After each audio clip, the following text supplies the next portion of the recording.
Hello guys, welcome to my channel, Parikoy Vlog. Don't forget to subscribe, like, share, and comment. Nandito ngayon tayo sa Gendrabu Metro Station at pupuntahan natin ngayon yung sa labas yung Biosphere. Tara, samahan niyo ako.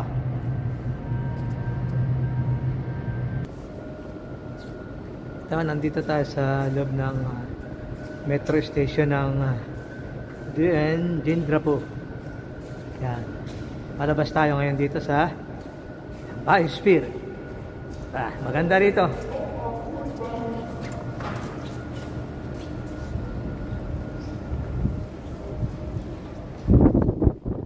Malamig. Masyado malamig ah. Ayan na. Yan na yung parang bola ng golf. Sa gabi, maganda yan, may ilaw. Yan. Malamig ngayon at kukunti ang namamasyal. Ayan. Dito ginagawa ang malalaking events pagka summer. Napakaraming tao dito sa Park Gendrabu. Ayan. Maraming papalipas ng araw dito. Nakatambay lang sila dito. Diba? Nagpipiknik. At dito rin kami pumupunta during summer ng aking asawa. Kasi malapit dyan sa kabila yung river. Masarap tumambay dyan sa tabing ilog. Diyan kami nanananghalian. Natutulog ng konting oras. Dala kami pagkain. Ayan. Yan ang Biosphere. Punta tayo dun muna sa nasabi ko sa inyo ilog. Mahaba-haba rin yan. At maganda ang view. Tapos yung kabila niyan, tanaw mo na ang Old Port of Montreal. Yan ang sinasabi ko sa inyo nung last day na nilakad na namin. Ayan ang kabuuan. Yan. Mas maganda ang view para sa akin pag summer. Kasi maraming papuno, maberde. Yan. Pero maganda rin naman ngayon na puro snow. Ayan.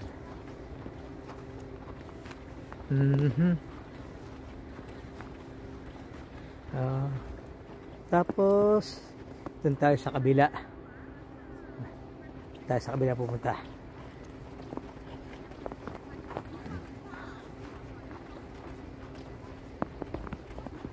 Nilakad namin to hanggang dun sa teka ba na, yan malaki yung upuan. Laki-laki na upuan. Nilakad namin to hanggang dun sa Old Port. 3 oras. Malayo. Pasubo kami. Pero hindi pa kami nadala. Nasundan pa ulit yun minsan. Talaga naman. Masarap kasi maglakad. Marami naglalakad hanggang doon. Mga nagbabike. Marami. Mga nagpapastor ng aso.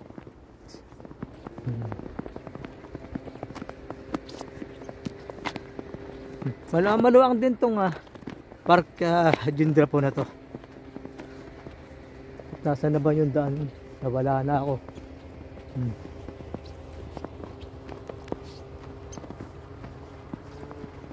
Yun sa kabila siguro. Yun sa kabila pala. Kakaligaw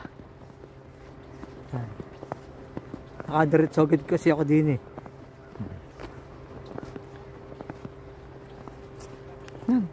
Napakakunti ng tao kagantong winter.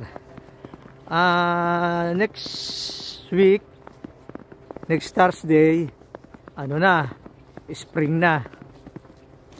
Yan, kaya maganda na ang darating na weather. Hindi na ganong kalamigan. Pero sinisingitan naman yan ang mga subog-subog pag-ulan. Yan. Balik tayo dito sa likod ng metro station. Nakakaligaw pag winter eh. Kasi yung mga daan tatabunan ng snow. Kaya napapunta rin ako sa kabila. Mali. Ito, nandito na tayo. Tama na. Yan, dito sila nag-concert. Yung mga sikat na artist dito. May mga Fransi naman. Yan, di naman kami nangingin. Saka bawal sa akin na manood ng ganyang maiingay na. Saka ng aking vertigo. Ayan, yun, nakabila. Ito, tama na yung daan natin. Punta na tayo doon sa may ilog. Sa sinasabi ko sa inyo kanina. Yan. Yan ang itsura dito. Yan ang view na magaganda. Maraming pasyalan na magaganda rito sa Montreal. Talagang accessible. By bus, by train, by walk. Yan. May dala kang sasakyan. Para sa akin, mas maganda pag wala kang dalang sasakyan. Lalo around the downtown, dito ang pupuntahan mo. Kasi sa downtown, napakahirap humanap ng parking dyan. At mahal pa. Ay per 30 minutes. Tapos, iiwan mo yung sasakyan mo doon. Malayo ka na. Pinuntahan mo. Babalikan mo ulit yung sasakyan mo. Samantalang sa tren, yan ang istasyon ng tren. Sakay ka na lang. Kaya mahirap. Para sa akin, mas maganda yung lakad. Sa mga taong yung nakakapaglakad pa na maayos. Pero pag may kasama silang senior citizen, mahirap nga maglakad. May mga turista dito na mga kamag-anak na asawa ko na galing ng US. Pagdating dito, tinutur ko sila rito. Kasi kabisado ko na yung mga pasyalan dito. Lakad kami. Yan. Kahit alas 10 ng gabi, tinutur ko sila dito.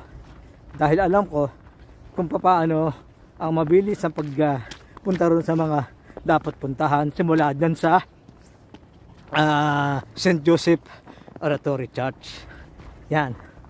Walang katao-tao Ayan. Woo! Hindi naman gaano kalamigan. Kaya hindi ko na-check ang weather kung kung negative ngayon. Kasi hindi naman kalamigan. Kaya hindi ko na-check. Medyo makulimlim ang panahon. Nag-snow nga kahapon, magdamag. Yan ang kabuuan. Natabunan pala yung view papunta ron sa aming ilog. Ewan ko kung makakababa tayo doon. Kapalang snow. Napakaluwag nito. Itong dindra po na to.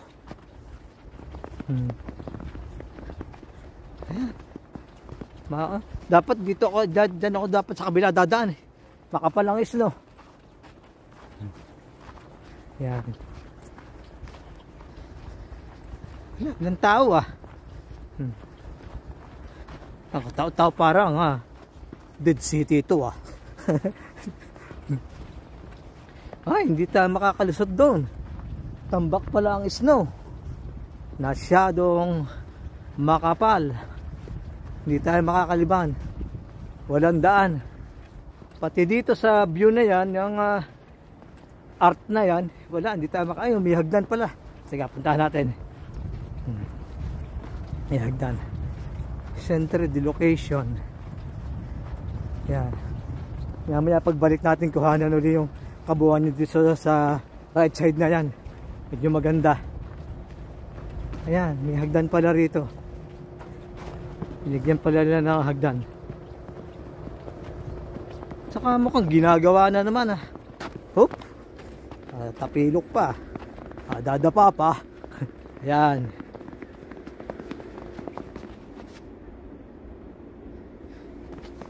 Yan. Sabi 9 minutes na.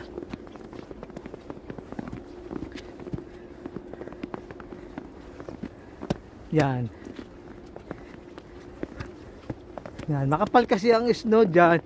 Diyan naman talaga daan. Makapal lang ang snow. Yan, yan. Diyan ang daan eh. Yung papunta ron. Yan. Yan. Yan.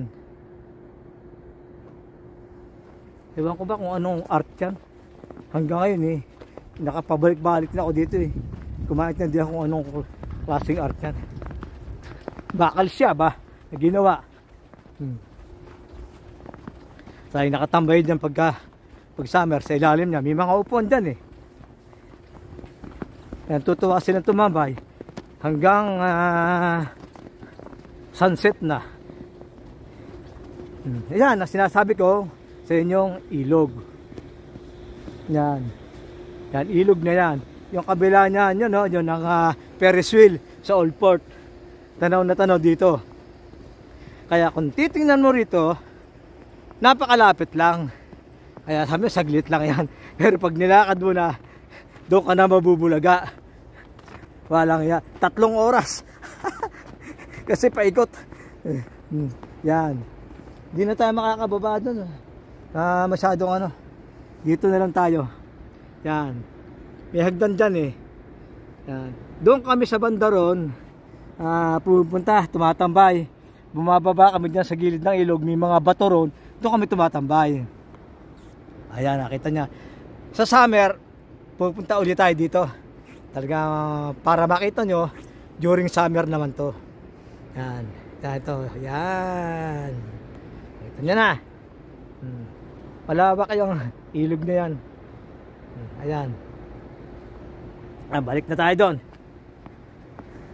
Balik na tayo doon sa kabila.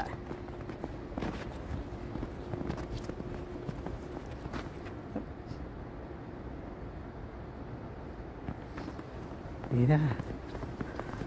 Walang katao-tao. Talagang ako lang.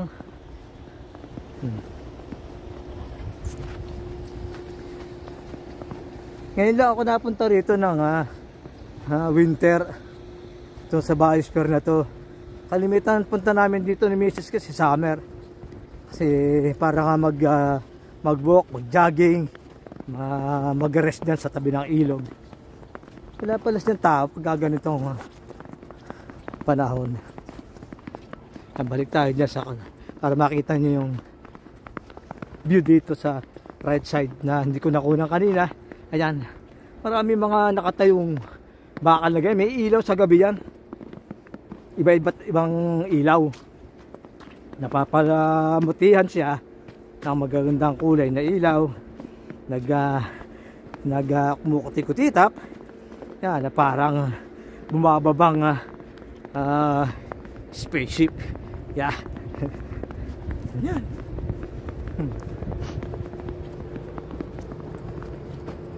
Maganda sana kung ginawang ano yan eh. Yung ice skating eh. Yung tapakaluwang niya, maganda sana. Yan ang dapat ginagawa dyan para dayuhin ang mga tao dito. Masarap pala magganto, walang tao, walang istorbo. Wala kang hindi mo iniiwas yung camera mo. Kasi yung iba pag nagbablog kang ganito, yung mga nakakasalubong mo, gagalit yung iba. Yung iba kasi ayaw makuna ng video. Nare-respeto naman natin yung kanilang karapatan. Kaya iniiwas ko minsan mas lamang kung mapapansin nyo, bakit ang video ay nakatutok sa lapag o kaya sa taas. Iniiwas ko yun sa mukha ng mga tao nakakasalubong ko kasi sumasama yung tingin ng iba. Yung lalo yung mga itim. Minsan kinakausap ako, bakit ko daw siya kinukunan. Pasensya lang natin, respetuhin natin yung kanyang karapatan. Nagsosorry na lang tayo. Sinasabi ko, huwag na kayong mag-alala at i-cover ko yung mukha niya. Lalagyan natin ng pusa yung mukha niya para pero hindi ko naman ginagawa yun. Hindi pa ako marunong mag-cover na mag-blur ng mukha ng tao sa video. Hindi ko Hindi ko pa makuha kung paano yun paggawa nun. Ayan. Woo! Ilang minutes na tayo? 15 minutes. Okay, meron pa. Gawin natin, tuktungan pa natin ng konti. Para naman hindi boring panoorin, hindi mahaba, tama na yung 16 to 20. Ayan siya. Ayan. Pabalik na tayo doon. At kukuha muna tayo ng pang short video pagkatapos nito. Ayan. Okay guys, hanggang dito na lamang at samahan niyo akong muli sa aking panibagong video.